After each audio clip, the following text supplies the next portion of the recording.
morning. It's wonderful to be here.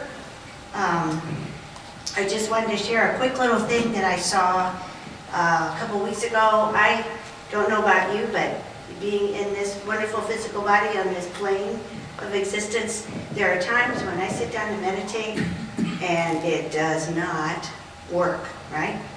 I'm like, oh, I didn't do this. Oh, when am I going to pay that? What else am I going to do? Things like that, worry, all this kind of stuff.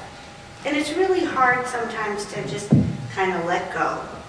I learned meditation at first when I learned transcendental meditation. So I have a mantra, but I've also learned other things with mindful meditation. And what I ran across one day was something that was so helpful. Just to give you a little history on it, I don't know if any of you have ever heard of the Heart and Math Institute that was established in the early 90s. And they talked about developing that coherence between the heart and the brain.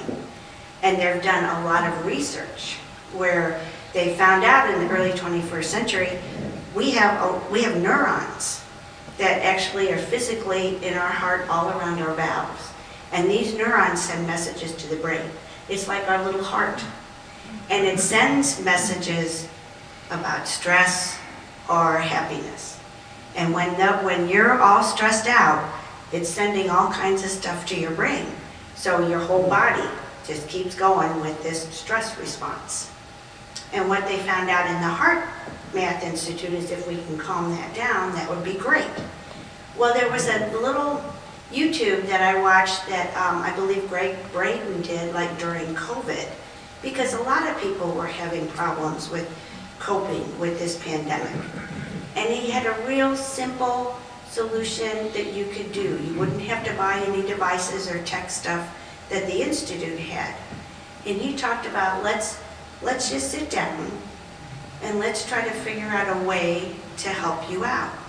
And he said what you can do when the first step was to just place your hand on your heart and just think about your heart and how it's beating, but then also change your focus, taking 3 deep breaths and blowing out slowly, and then thinking of something like gratitude, like today, gratitude and love for your heart. And when you do something like that, it's amazing the changes that go through your body, mind, and spirit. It's a beautiful thing. I think sometimes we reach so high for ethereal things and we forget about how magical and spiritual our bodies are and how it's so important to just kind of touch back, to be grounded and consider that gratitude, because you can change all the environment within your body, your mind, and your soul, since it's all one thing anyway. It's a beautiful thing. Thank you so much.